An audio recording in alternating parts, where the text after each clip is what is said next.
faced Bathsheba's curse. Valak the Nun. The Enfield poltergeist.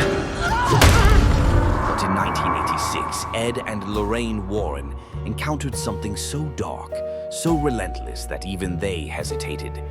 A case so terrifying, they would later describe it as one of the darkest moments of their careers.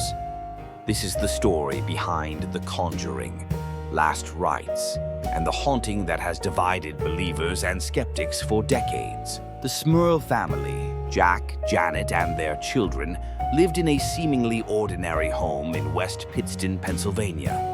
But soon after moving in, strange events began. Doors slammed by themselves, scratching noises echoed through the walls. Foul odors would fill rooms, disappearing as mysteriously as they arrived. At first, the Smurls tried to ignore it, hoping it was stress or imagination. But the occurrences grew more violent. Objects flew across rooms, furniture would levitate, shadowy figures appeared in mirrors. And, according to the family, the attacks became physical, leaving marks on their bodies, and even, in some reports, instances of sexual assault by an unseen force. For 13 years, the Smurls endured this unrelenting terror. Their story made headlines, drawing both fascination and intense skepticism. By 1986, Ed Warren had suffered a heart attack, and Lorraine was weary from years of battling the supernatural. But when they learned of the Smurls' ordeal, they could not turn away. Entering the Smurl home, they immediately felt it, a weight in the air, a presence that mocked prayers and resisted holy objects. Lorraine's visions revealed a dark entity that thrived on suffering, an intelligence that seemed to anticipate every attempt to drive it away. The Warrens discovered that the Smurl's house was not just haunted. It was occupied by multiple spirits, with a particularly aggressive demon at the center. Yet skepticism shadowed the case. Local priests who visited the home reported no unusual activity during their stays. Psychologists and paranormal researchers questioned whether the events were exaggerated or imagined. Even today, debates rage over what truly happened in that Pennsylvania home. The Warrens performed exorcisms, blessings, and extensive rituals. But the demon's hold was persistent. Ed and Lorraine were forced to confront a chilling realization. Not every evil can be defeated, and sometimes the victims must endure. The Smurl Haunting gained national attention. Journalists swarmed the neighborhood. TV crews filmed specials. And soon, a book was written, recounting the family's torment.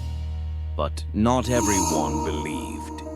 Professor Paul Kurtz, a noted skeptic, dismissed the story outright, calling it a fabrication fueled by hysteria.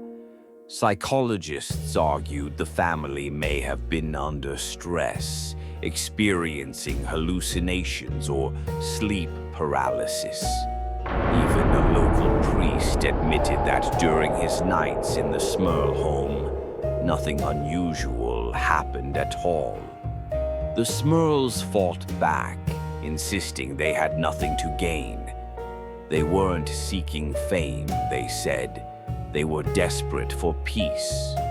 The Warrens defended them, but critics accused the couple of exploiting the case, as they had been accused in the past. Fact, fiction, faith, fraud. The Smurl Haunting became one of the most controversial paranormal cases in modern history. The Warrens would call it one of their darkest cases. Not because they defeated a demon, but because they didn't. The Smurls eventually moved out, but many reports suggest the entity lingered. Their story became a book, a made-for-TV movie, and now the inspiration for The Conjuring. Last Rites, the final chapter of the cinematic saga. The film does more than retell a haunting. It dramatizes a moral and ethical question. How far should storytellers go in portraying real-life terror, especially when much of it remains unverified? The controversy surrounding this case adds an extra layer of intrigue. Skeptics argue the Smurl Haunting was exaggerated or even fabricated, citing inconsistent accounts and the lack of independent verification. Critics question the Warrens' methods and the ethics of portraying unconfirmed events for entertainment. Yet believers maintain that the Smurl story is a true account of relentless, demonic oppression, a tale of faith, perseverance, and the terrifying unknown. This tension between fact and fiction, between belief and skepticism, is what makes The Conjuring Last Rites not just a horror film, but a story that challenges viewers to question what they believe and what might be lurking just beyond the light. The Conjuring Last Rites is more than a final adventure for Ed and Lorraine Warren. It's a story about the boundaries of faith, the endurance of human courage, and the frightening possibility that some evil can never be fully understood or contained. As the lights dim and the film begins, viewers are left to wonder, was it a haunting or something more? A film that forces us to ask, where is the line between truth and myth, between terror and imagination, between salvation and surrender? Some say the Smurl story was nothing more than a fabrication.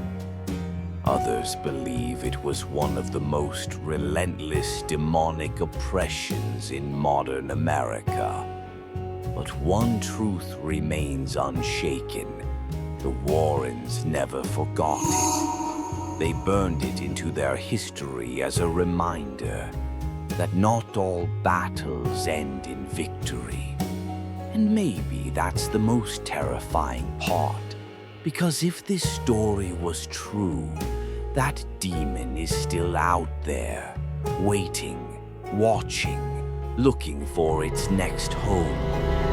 And the most unsettling question of all remains, if the Smurl demon truly existed, is it still out there waiting?